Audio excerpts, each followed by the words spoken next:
الحمد لله رب العالمين.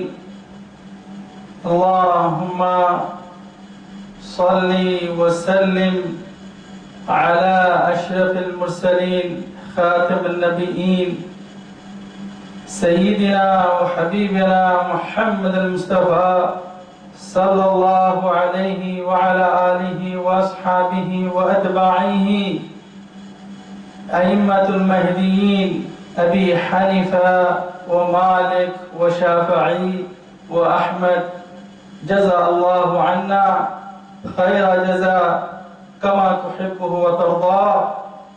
حمد و ثنا تمام کائناتوں کے پالن ہار کی، درود و سلام ہو تمام نازل کردہ اشرف و افضل پیغمبروں کے سردار ہمارے آقا محمد مصطفیٰ صلی اللہ علیہ وسلم، جن کے بعد کوئی نبوت نہیں، آپ کی آل و اولاد و اصحاب اخیار پر ان کی اتباع کرنے اور کرانے والے روشن چراغ ائمہ الاربعہ کو اللہ اجر عظیم سے نوازے، جتنی اے اللہ تیری مرضی اور چاہت ہے. السلام علیکم ورحمۃ اللہ تعالی وبرکاتہ. مرکز خدمت الخلق کی جانب سے یہ ہمارا دوسرا سال ہے کہ میں بانی و صدر مرکز خدمت الخلق آپ کی خدمت میں حاضر ہوں. جتنا بھی اللہ اور اس کے رسول کا پیغام ہم جانتے ہیں وہ یہ چاہتا ہوں کہ آپ تک پیش کروں تاکہ آپ بھی اس سے استفادہ اٹھائے اور آپ سے میں بھی استفادہ اٹھاؤں. اللہ سبحانہ و تعالی ہم دونوں کو جنت فردوس نصیب کرے، ہم سے راضی ہو جائے. اللہ رب العالمین نقطہ نواز ہے، ایک نیکی سے بھی اللہ سبحانہ و تعالی انسان کو اپنی تمام رحمتوں سے اپنے بندے کو نواز دیتا ہے. آئیے رمضان شریف کی اس مبارک گھڑیوں، اس کی سعادت مندیوں سے استفادہ اٹھائیں. عزیز سامعین، بھائیوں اور بہنوں اور مائیوں، رمضان شریف بڑی برکتوں اور رحمتوں کا مہینہ ہے، جس کا ایک حصہ جہنم سے نجات ہے. اس مہینے کی عظمت کا اندازہ اس سے زیادہ اور کیا ہو سکتا ہے، جس کے تعلق سے رسول اکرم صلی اللہ علیہ وآلہ وسلم کا ارشاد پاک ہے: من صام رمضان ایمانا واحتسابا غفر له ما تقدم من ذنبه. جس نے بھی رمضان شریف کے روزے ایمان اور یقین خلوص نیت سے اللہ تبارک و تعالی کی عبادت میں روزے کی ابتدا سے انتہا تک کوئی بدکاری، ریاکاری، حرام کاری، کوتاہی کیے بغیر اس مبارک مہینے کو رخصت کیا، اللہ تبارک و تعالی اس کے پچھلے تمام گناہ معاف کر دیتا ہے. روزے دار کا کام کرنا، چلنا، اٹھنا، بیٹھنا، سونا سب عبادت ہے. پھر عبادت میں عبادت، نماز کے وقت اس کی ادائیگی ہے، تلاوت قرآن پاک ہے، ذکر و اذکار میں محو رہنا ہے. تلاوت کی حلاوت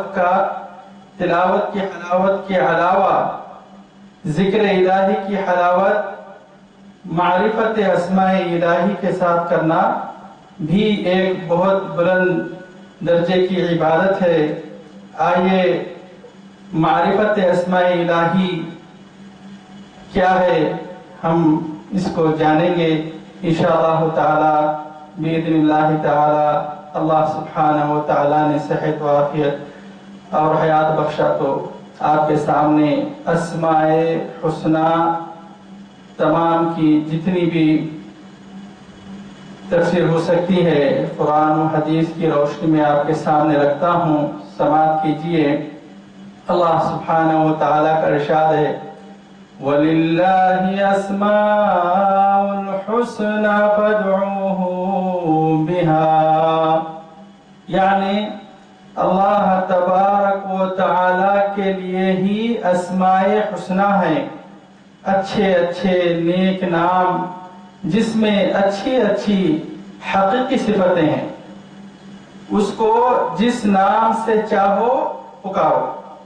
وہ اللہ تبارک و تعالی جس نے ہم کو پیدا کیا اور ہمارے لیے تمام چیزیں بنایا، وہ ان اور ان تمام چیزوں سے بے نیاز ہے۔ اللہ سبحانہ و تعالیٰ کو نہ زمین کی حاجت ہے، نہ چاند کی حاجت ہے، نہ سورج کی حاجت ہے، نہ سونے کی، نہ پیسے کی، کسی چیز کی حاجت نہیں ہے، اور یہ تمام چیزیں انسان کو اللہ سبحانہ و تعالیٰ نوازا ہے اور ان کے لیے ہی بنایا ہے۔ اسی لیے ارشاد ہوا ہے یا بنی آدم کل شیء خلقت لاجلک، اے بنی آدم کی اولاد میں نے ہر چیز تیرے لیے بنائی ہے کہ ان چیزوں کو تو استعمال کر اور میرا شکر ادا کر۔ وخلقتک لنفسی، اور میں نے تجھ کو میرے لیے بنایا ہے۔ چاند و سورج کی حاجت اللہ کو نہیں ہے لیکن ہم کو ہے۔ یہ تمام چیزوں کو ہم لیں اور اللہ سبحانہ تعالیٰ کا شکر ادا کریں، اور ہم ان چیزوں کے پیچھے نہ دوڑیں بلکہ اللہ سبحانہ عز و جل کی عبادت میں لگے رہیں۔ تو آئیے اللہ سبحانہ تعالیٰ کی یہ اچھے اچھے نام، جسے اللہ سبحانہ و تعالیٰ ہی کے لیے جو نام لائق و سزاوار ہے، اچھے اور حقیقی صفت کا مطلب یہ ہے کہ بعض وقت ہم کوئی نیک آدمی یا اچھی شخصیت کو بھی اللہ تعالیٰ کے ناموں کی صفت سے یاد کرتے ہیں۔ مثلا وہ شخص رحم دل ہے، وہ بڑا کریم ہے، جبکہ اللہ کا نام کریم ہے۔ رحم کرنا اللہ وحدہ کی ذات پاک ہے، اور وہ بڑا سخی ہے، اور فلاں شخص غنی ہے وغیرہ۔ لیکن ان صفتوں کی اصل صرف اور صرف ایک اللہ سبحانہ و تعالی ہی کو لائق و سزاوار ہے۔ لہذا اللہ سبحانہ و تعالی کو جس نام سے چاہو پکارو۔ ہاں، اللہ سبحانہ و تعالی کے بعض نام ایسے ہیں جو سوائے اللہ جل جلالہ و جل شانہ و منوالہ کے علاوہ کسی اور کے لیے مناسب ہی نہیں ہے، بلکہ جہالت اور کفریت ہے۔ اگر اللہ سبحانہ و تعالیٰ کی اسماء حسنہ میں حجاب نہ ہوتا تو مالک الملک جل جلالہ و جل شانہ کے چہرے اقدس کی شعاعیں تمام عالم کو جلا کر خاک کر دیتی۔ حقائق اسماء کو صرف اللہ عز و جل ہی جانتا ہے۔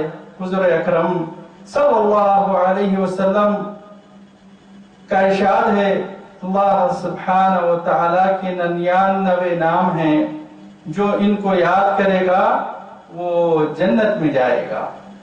اللہ سبحانہ و تعالیٰ کے یہ تمام 99 ناموں کو یاد کرنے والا جنت میں جائے گا۔ یہ اللہ کے رسول صلی اللہ علیہ وسلم سے اس کی حدیث ہے، اور یہ 99 نام جو ہے وہ قرآن شریف میں وارد ہوئے ہیں، جبکہ بعض نام قرآن میں وارد نہیں ہوئے، وہ احادیث میں اور دعاؤں میں اللہ کے رسول صلی اللہ علیہ وآلہ وسلم نے یاد فرمایا ہے۔ جیسے یا حنان، یا منان، یہ نام قرآن کے اندر وارد نہیں ہوئے ہیں بلکہ احادیث کے اندر یہ نام آئے ہیں۔ یہ بھی اللہ سبحانہ عز و جل کے نام ہے، حنان اور منان، یعنی انتہائی لاڈلی چاہت والا اور انتہا سے زیادہ نوازنے والا، یہ اللہ سبحانہ و تعالیٰ کے ہی نام ہیں۔ واضح ہو کہ اسماء حسنہ یاد کرنے کا راز امانت ہے۔ اسماء حسنہ کو یاد کرنے کا راز کیا ہے؟ امانت ہے یہ راز، اور یاد کرنے کے معنوں کا نتیجہ دراصل حقائق اسماء الہی کے کشف سے سکون و خاطر اور امانت معرفت سے وحدانیت حاصل ہوتی ہے۔ جب بندہ تمام اچھی اچھی صفتوں کو اللہ سبحانہ و تعالیٰ کی طرف لے جا رہا ہے، تو پھر یہ بندے کے اندر اللہ سبحانہ و تعالیٰ کا ایک ہونا اور اس کا صمد ہونا اور اس کا فرد ہونا اور اس کی وحدانیت کا جو ہے ایک راز اس کے اندر جو ہے تو سما جاتا ہے، اور اس میں یہ بنسبت ایمان اور نسبت علم و یقین ہے، امانت ہی معرفت اسرار ہے۔ رسول اکرم صلی اللہ علیہ وآلہ وسلم نے فرمایا ہے، لوگوں کے دلوں میں امانت نازل کی گئی ہے اور امانت انسان کی پشت میں رکھی گئی ہے۔ اس کی مثال معرفت ہے جو عقل میں عہد اول کے وقت رکھی گئی ہے، جو الستو بربکم کے خطاب سے ظاہر ہے۔ دوسرا عہد میثاق نظر ہے، تیسرا عہد میثاق نفوس ہے، چوتھا عہد میثاق اختیارات ہے کہ اختیارات سے ہر چیز کو بروئے کار لایا جائے۔ نظر سے انسان ما ورائے فہم کا ادراک حاصل کرتا ہے کہ اس کو دیکھ کر پہچانتا ہے۔ جب کوئی آدمی کسی چیز کو دیکھتا ہے، اگر وہ چیز کو جانتا ہے تو فوری اس کے دماغ میں وہ چیزیں جمع ہوتی ہے، اس سے پہچان کر کے یا اس سے قربت حاصل کرتا ہے یا بعدت۔ لیکن بعض چیزیں جب اس کی سمجھ میں نہیں آتی تو اس کو سمجھنے کی کوشش کرتا ہے۔ ہاں، تو اس طرح سے یہ نظر کا عہد ہے جس کو وہ دیکھ رہا ہے۔ اس لیے اللہ سبحانہ و تعالیٰ نے فرمایا ہے، هل أتى على الإنسان حين من الدهر لم يكن شيئا مذكورا إنا خلقنا الإنسان من نطفة نمشاج نبتليه فجعلناه سميعا بصيرا۔ بے شک انسان ایک ایسے زمانے وقت سے گزرا ہے جبکہ وہ کچھ نہ تھا۔ اس کا مطلب اگرچہ آپ میری عمر کا اندازہ لگائیے، اگرچہ یہ کہوں کہ میں 40 سال پہلے کیا تھا، کچھ نہیں تھا۔ اگر آج میری عمر 40 سال کی ہے تو 40 سال سے پہلے میں کیا تھا، کچھ نہیں تھا۔ لیکن 40 کے بعد آج ہم جو تو وجود میں آئے ہیں، تو یہ وجود میں کس طرح سے آئے ہیں؟ ایک خون کے قطرے سے اللہ سبحانہ و تعالیٰ نے ہم کو وجود میں لایا ہے۔ اس کے بعد اللہ سبحانہ و تعالیٰ نے ہم کو سننے اور دیکھنے والا بنایا۔ اللہ تبارک و تعالیٰ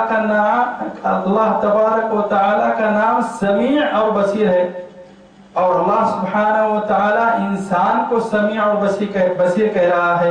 انشاءاللہ تعالیٰ اللہ کے ناموں میں جو سمیع اور بصیر ہے اس کی تفسیر میں آپ اس کی تفسیر سماعت کیجئے۔ بصارت یعنی نظر کا میثاق، انسان ہر چیز کا اندازہ بصارت سے کر لیتا ہے۔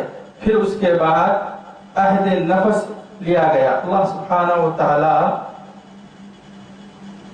عالم ازل میں تمام مخلوقات یعنی انسانوں کو پیدا کیا اور فرمایا الست بربکم، کیا میں تمہارا رب نہیں ہوں، مجھے سجدہ کرو۔ تو اس میں 3 گروہ ہوئے، ایک حکم الہی جیسا ہوا بجا لائے اور سجدہ ریز ہو گئے، اور کچھ لوگ تعامل کیے تاخیر کے بعد میں سجدہ کیا، اور بعض لوگ سجدہ ہی نہ کیے۔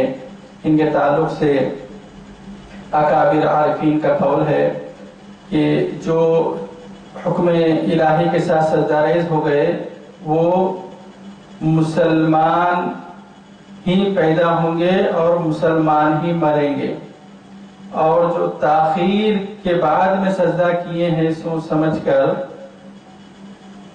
تو یہ لوگ پیدا تو مسلمان ہوں گے لیکن مریں گے کفریت اور جہالت کی حالت میں، اور جو سجدہ بالکل نہیں کیے وہ لوگ پیدا بھی کافر ہوں گے اور مریں گے بھی کفریت میں۔ تو اللہ سبحانہ و تعالی نے وہاں پر روز ازل میں سب سے عہد و میثاق لیا. میثاق کہتے ہیں رجسٹری. ایک چیز کو آپ رجسٹری کر کے سگنیچر کر دیا، خلاص وہ چیز پکی ہوگی. پھر اس کو بدلنا بولے تو سامنے والا بھی راضی ہونا، تم بھی راضی ہونا. تو اللہ سبحانہ و تعالیٰ نے کچھ چیز کا میثاق لیا. یہ میثاق کے اندر عقل کا میثاق تھا، پھر دیکھنے کا میثاق تھا، پھر نفس کا میثاق، پھر اس کے بعد اختیارات کا میثاق. یعنی بصارت میں پہلے بصارت کرنی ہے، دیکھنا ہے. جب دیکھتا ہے تو سب چیز کا اندازہ کر لیتا ہے. پھر اس کے بعد نفس کا عہد لیا گیا. جب دیکھا تو عقل میں گئی، جب عقل میں گئی تو وہ بات پھر نفس کے اندر آئی.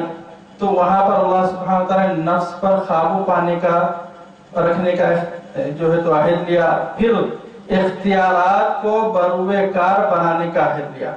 پہلا عہد عقل، دوسرا نظر، تیسرا نفس، پھر اختیارات کو، کہ وہ عقل، سمجھ، خواہش اور اختیارات کو رب حقیقی کی تلاش میں صرف کرے. کہ آسمان، زمین، سمندر، بلندی، پستی، ہر چیز کی قبولیت جب انسان دیکھتا ہے تو اس کو قبول کرتا ہے. کوئی یہ کہہ سکتا ہے کہ آسمان بلند نہیں ہے، کوئی یہ کہہ سکتا ہے کہ زمین پست نہیں ہے. یہ قبولیت ہے، اور یہ چیز کی قبولیت انسان کو مجبور کرا رہی ہے کہ اللہ سبحانہ و تعالی ایک ہی رب ہونا چاہیے، جس کو وحدانیت کہتے ہیں. ایک رب، اور اس کے احکام کی بجا آوری ہی ایک رب کی وحدانیت کا ظہور ہے. چھٹا مثال جو لیا گیا وہ سماعت کا ہے، جو بدوام اتصال یعنی ہمیشگی یہ اظہار قوت. سماعت بحیثیت امانت ہے کہ معرفت اسرار الہی ہے. واضح رہے، جان لو کہ عہد سے مراد ہماری اس دنیا میں جتنا علم بروئے کار آتا جا رہا ہے، اتنا ہی رب کے وجود کی حقیقت کا علم، اس کی وحدانیت، اس کے حبیب محمد مصطفیٰ رحمت للعالمین صلی اللہ علیہ وسلم کی نبوت اور رسالت کا عہد عقل اور نظر اور نفوس اور اختیارات کو مجبور کر رہا ہے کہ ہر ذرہ و ہر پورا کا رب صرف اور صرف ایک رب ہی ہو سکتا ہے. عہد سماعت سے جو بدوام اتصال اور ہمیشگی والی قوت کا احساس ہم کر رہے ہیں، یہ بھی بحیثیت امانت کے معرفت اسرار الہی ہے. یعنی آپ بار بار سماعت فرمانے میں معرفت اسرار الہی، معرفت اسرار الہی، یعنی انسان، ہم کو چاہیے کہ اپنے دماغ کو فارغ کریں اور اپنے رب کی تلاش میں اور اللہ سبحانہ و تعالیٰ کی وحدانیت کو تلاش کریں. کہ ہم ایک مکھی کو بھی پیدا نہیں کر سکتے، پھر کتنی مکھیاں اڑ رہی ہیں، کتنی مخلوقات زمین پر ہیں. تو پھر ہم جو چیز دیکھ رہے ہیں تو ایک دیکھنا کتنی بڑی نعمت ہے، اور جب سن رہے ہیں یہ بھی کتنی بڑی نعمت ہے. سننے سے بھی لذت آتی ہے اور کراہت ہوتی ہے. اگر آپ کے سامنے مٹھائی کی بات لوں تو لذت آئے گی، کھٹائی کی بات لوں تو زبان میں کھٹاس آئے گی، سمجھے، زخموں کی بات کروں تو پھر کراہت آئے گی. تو یہ بھی ایک بہت بڑی نعمت ہے. تو اسی لیے ان چیزوں کے اندر معرفت اسماء الہی ہے، اللہ سبحانہ عز و جل کی وحدانیت ہے. تو اسماء حسنہ کو جس نے یاد کر لیا وہ جنت میں گیا. تو پھر اس سے حاصل کیا ہے، اس کا نتیجہ اللہ سبحانہ و تعالی کے اسماء کی معرفت سے اس کی وحدانیت حاصل ہوتی ہے. یہ وہ اس کا نتیجہ ہے. سبحان اللہ. حقیقت علم یہ ہے کہ علم کے اشارے سے ابتدا ہے. ہر چیز معلومات ہوتی ہے. انسان کوئی بھی زبان میں علم سیکھو، لیکن علم کا سیکھنا ضروری ہے. تو جو صاحب علم ہوتا ہے اس کے سامنے چھوٹی سی بات کرنے پر بھی اس کو بات سمجھ میں آ جاتی ہے. جو صاحب علم نہیں ہوتا اس کے سامنے لمبی چوڑی بولے تو بھی سمجھ میں نہیں آتی. عقل بڑی کہ بھینس بڑی بولے تو عقل تو اب پوری بھینس میں بھی عقل ہوتی ہے، تو پھر عقل بڑی بولا تو پھر بھینس چھوٹی کہاں ہے؟ نہیں ہے، اسی لیے وہ اس طرح سے کہے گا۔ سیدنا علی کرم اللہ وجہہ فرماتے ہیں میں 100 علماء سے بحث کرنے کے لیے تیار ہوں، 100 علماء سے میں بحث کر سکتا ہوں، اللہ سبحانہ تعالیٰ نے اتنا علم دیا ہے، لیکن ایک جاہل سے نہیں کر سکتا۔ کیوں کہ بیل کے سامنے بین بجانے سے فائدہ کیا ہے؟ وہ تو مست ہوگا نہیں۔ اسی لیے علم کی کتنی بڑی حقیقت ہے، تو علم کیا ہے؟ اشارہ ہے اور ابتدا ہے، اور ابتداء حقیقت وہ حیلہ ہے جو اللہ تبارک و تعالیٰ نے سعادت یعنی نیک بختی میں رکھا ہے۔ علم حاصل کرنا میں نیک بختی ہے، اور شقاوت یعنی بدبختی میں رکھا ہے۔ نیک اور سچے انسان جن کو اللہ سبحانہ و تعالیٰ نے اپنے عطیات، حواس و قلب و اختیارات سے نوازا ہے۔ کوئی یہ سمجھ لے کہ میں صحت مند ہوں، تو یہ صحت اس کے پاس کہاں سے آئی ہے؟ عطیات سے آئی ہے۔ کوئی یہ سمجھ لے کہ اس کے پاس پیسہ ہے، تو پھر یہ پیسہ کہاں سے آیا ہے؟ عطیات الہی سے آیا ہے۔ پھر پیسہ ہے لیکن دماغ نہیں ہے، پاگل ہے، وراثت میں پیسہ مل گیا ہے لیکن پاگل ہے، حواس نہیں ہے، ہاں، تو پھر یہ پیدا کیا ہے؟ اس لیے اللہ سبحانہ وتعالیٰ نے عطیات دیا ہے، پھر اس کے اندر حواس بھی دیا ہے، پھر اس کے اندر قلب بھی دیا ہے، قلب سے بھی نوازا ہے۔ وہ اپنے اختیارات کو تو ایسے نیک سچے انسان کیا کرتے ہیں؟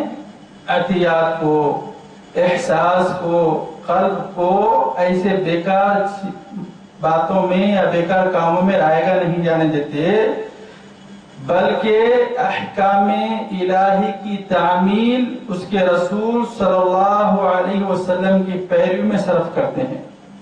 احکام الہی کی تعمیل دراصل رسول اکرم رحمت للعالمین صلی اللہ علیہ وسلم کی پیروی کرنے میں ہی ہے۔ تمام ساری دنیا و جہاں کے آدم زادوں اللہ تبارک وحدہ لا شریک لہ، اللہ وحدہ لا شریک لہ فی حکمہ و حکمتہ، اور اللہ سبحانہ و تعالیٰ رب واحد جس کا کوئی شریک نہیں، نہ ہی حکم میں اور نہ ہی حکمت میں۔ ارشاد باری تعالیٰ ہے کلکم من آدم و آدم من تراب، تم سب آدم کی اولاد ہو اور میں نے آدم کو مٹی سے پیدا کیا ہے۔ میری یہ دعوت ہے، اس دعوت کو قبول کریں۔ جو غیر مسلمان ہیں، اللہ ایک اور بے نیاز ہے، محمد صلی اللہ علیہ وسلم کی پیروی میں ہی اللہ سبحانہ و تعالیٰ کی رضا اور نجات ہے۔ انشاءاللہ تعالی اسم اللہ کی فضیلت آپ کے سامنے اب شروع کرتا ہوں۔ اب تک تو یہ اسماء حسنہ کی حقیقت کا کچھ حصہ آپ کے سامنے بیان کر رہا تھا۔ اسم اللہ جل جلالہ و جل شانہ بالاتفاق اسم اعظم ہے، جو فقط ذات باری تعالی کا نام ہے۔ اس کے معنی سردار کے ہیں، یہی ذات ہے، اور باقی کل اسماء اس کی صفات ہے۔ یعنی اللہ یہ ذات ہے، اور باقی کے جتنے نام ہیں وہ کیا ہے؟ صفات ہے۔ رحیم رحم کرنے والا، کریم کرم کرنے والا، حافظ حفاظت کرنے والا، عزیز قابو والا، وہاب نوازنے والا، سمد نوازنے والا، اس طرح سے کیا ہے؟ سب صفات ہے، لیکن اسم اللہ ذات الہی ہے۔ یہی تمام معرفتوں کا رجوع جو ہوگا کہاں پر ہوگا؟ رحم کرنے والا، کرم کرنے والا، ستار ہے، پردہ ڈالنے والا، کون ہے وہ؟ ذات الہی اللہ ہے۔ اللہ سبحانہ و تعالی بالاتفاق اللہ سبحانہ و تعالی کی ہی ذات ہے، اور اس میں اعظم ہے۔ اور یہ صفت نہیں ہے جو کوئی اس کا ذکر کرے گا تو کوئی شخص بھی اس کی بزرگی کی وجہ سے اس کو دیکھ نہ سکے گا۔ اللہ سبحانہ و تعالیٰ کو جو دل سے یاد کرے گا، اللہ سبحانہ و تعالیٰ اس شخص کے اوپر اپنی بزرگی ڈالے گا، اس کے چہرے پر نور رہے گا، اس کو دیکھنے والا رحم کرے گا، اور بعض لوگ جو ہے اس کو اذیت پہنچانے سے ڈریں گے، اور بہت سارے لوگ اس کی قربت حاصل کریں گے۔ یہ چیز ہوتی ہے۔ اور تسبیح سے مراد در حقیقت اسماء حسنہ کا ذکر ہے۔ اللہ تعالی کی صفات بیان کرنے والا مظہر تقدیس و اوصاف سرداری ہو کر جو اسماء اللہ حسنہ کا ذکر کرتا ہے تو اس کے دل سے لذت مجازی دور ہو جاتی ہے، اس سے کرامات کا اظہار ہوتا ہے اور بلند مراتب پاتا ہے۔ اسرار توحید میں حقیقتاً فنا کا مقام حاصل کر لیتا ہے۔ اہل اللہ اللہ کے ذکر میں اپنے آپ کو فنا کر کر قائم ذات کے ساتھ میں قائم رہتے ہیں۔ یہ ذاکر اوصاف ذمیمہ سے پاک ہو کر کمال طہارت ذاتی کی بدولت روز محشر جہاں حیلہ سازی کی کوئی جگہ نہ ہوگی، حقیقت الہی کے زیر سائے میں کھڑا ہوگا اور سابقین اور اولین کی صف میں ہوگا، جیسا کہ اللہ تبارک و تعالی نے فرمایا ہے ان لک فی النہار سبحا طویلا، یعنی آتے جاتے یہ ذاکر تسبیح کیا کرتا تھا۔ تسبیح کے معنی یہ ہیں کہ ہر سانس ذکر الہی سے رنگین ہو جائے۔ اللہ تعالیٰ نے لوگوں کو اپنے اسماء بتا دیے ہیں جو انہیں محبوب ہیں، جیسا کہ اللہ تعالیٰ کا ارشاد ہے فَسَبِّحْ بِاسْمِ رَبِّكَ الْعَظِيمِ، اپنے اس عظیم الشان پروردگار کے نام کی تسبیح کیجئے۔ ذکر الہی سے انشراح صدر ہوتا ہے اور سکون حاصل ہوتا ہے، انوار الہی سے دل و دماغ لام محدود وسیع ہو جاتا ہے۔ ارشاد باری تعالی ہے أَلَمْ نَشْرَحْ لَكَ صَدْرَكَ، اے حبیب صلی اللہ علیہ وسلم کیا ہم نے آپ کے دل مبارک کو کھول نہیں دیا؟ اب جو ذکر الہی سے ہمارے سینے کشادہ ہوتے ہیں، کھلتے ہیں، ان کو جو شاد حاصل ہوتا ہے ذکر الہی سے، وہ رسول اللہ صلی اللہ علیہ وسلم کا احسان عظیم ہے، جو تمام مخلوقات الہی میں انسانوں کو محمد صلی اللہ علیہ وسلم کے طفیل میں ملا ہے۔ جتنا اچھا ذکر قرآن پاک کسی اور مخلوق کو ملی ہے، پھر تو یہ جو چیز ملی ہے قرآن پاک، اذکار الہی، اسماء الہی، یہ جو اللہ سبحانہ و تعالی نے نبی کریم صلی اللہ علیہ وسلم اپنے محبوب کے سینے کو کشادہ کر دیا اور اس کو نور سے اور اپنی پہچان سے بھر دیا، اور رسول اکرم صلی اللہ علیہ وسلم نے یہ پیغام ساری انسانیت کو پہنچا دیا، تو پھر جو چیز ہم کو حاصل ہوئی ہے بطفیل محمد مصطفیٰ صلی اللہ علیہ وسلم سے ہی حقیقی معرفت الہی ہم کو ملی ہے۔ زمین و آسمان کا ہر ذرہ، ہر کائنات کی مخلوق اسرار اسم اللہ کی وجہ سے قائم ہے۔ تمام چیزیں جو قائم ہیں وہ اللہ سبحانہ و تعالیٰ کے اسم اللہ کے اسرار سے قائم ہے۔ اللہ سبحانہ و تعالیٰ کا ارشاد ہے وَلِلَّهِ يَسْجُدُ مَنْ فِي السَّمَاوَاتِ وَالْأَرْضِ طَوْعًا وَكَرْهًا. جو کچھ بھی زمینوں میں ہے اور آسمانوں میں ہے اللہ تبارک و تعالیٰ کے حضور میں سجدہ ریز ہیں. رسول اکرم صلی اللہ علیہ وسلم فرماتے ہیں مسلمان جب یا اللہ کہتا ہے تو اللہ تعالیٰ کہتا ہے اے بندے میں تیرا مددگار موجود ہوں. جب بھی کوئی بندہ کہتا ہے یا اللہ سبحانہ و تعالی جو آسمانوں پر ہے اور بندے کی شارک کے پاس ہے فرماتا ہے اے میرے بندے میں تیرا مددگار موجود ہوں کہہ تیری کیا حاجت ہے. اللہ تعالی کی عظمت کو صرف اللہ سبحانہ و تعالی ہی جانتا ہے.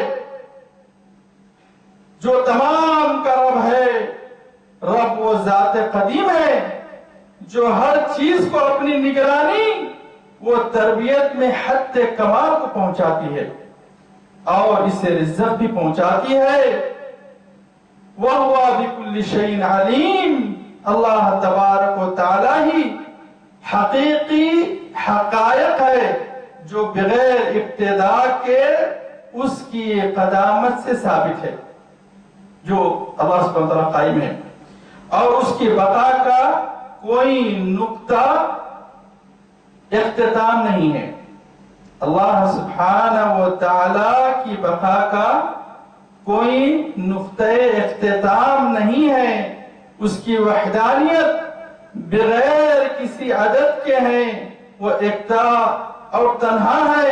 اس کی صفات مخلوقات کی صفات سے بالکل جداگانہ ہے. اس کی صفات بیان کرنا اس کی کسی بھی صفت کے کنارے حد اور حقیقت تک کی رسائی نہیں کر سکتا. اگر رسائی کر لے تو اس کی صفات محدود اور مثالی ہو جائے گی اور یہ امر محال ہے کیونکہ اس کی ذات و صفات غیر محدود اور غیر مثالی ہے. اللہ سبحانہ و تعالی ہم سب کا پروردگار یا رب العالمین ہمیں نیک توفیق نیک ہدایت عطا فرما. انشاءاللہ تعالی اسم اللہ کی یہ مختصر تفسیر کے ساتھ ہی انشاءاللہ تعالی آپ کے سامنے دوسری نشست میں کلمہ طیبہ جو لا الہ الا اللہ یعنی اسم اللہ کے ساتھ ہی منسلک ہے آپ کے سامنے دوبارہ کل کی نشست میں رکھتا ہوں. اللہ لا الہ الا هو الحی القیوم اللہ نور السماوات والارض اللہ خالق السماوات والارض اللہ فاطر السماوات والارض ربنا آتنا في الدنيا حسنة وفي الآخرة حسنة وقنا عذاب النار. اللهم ربنا تقبل صلاتنا وصيامنا وقيامنا ودعاءنا وأذكارنا يا أرحم الراحمين. وصلى الله تعالى على سيدنا وشفيعنا مولانا محمد وعلى آله وأصحابه وأتباعه أجمعين والحمد لله رب العالمين.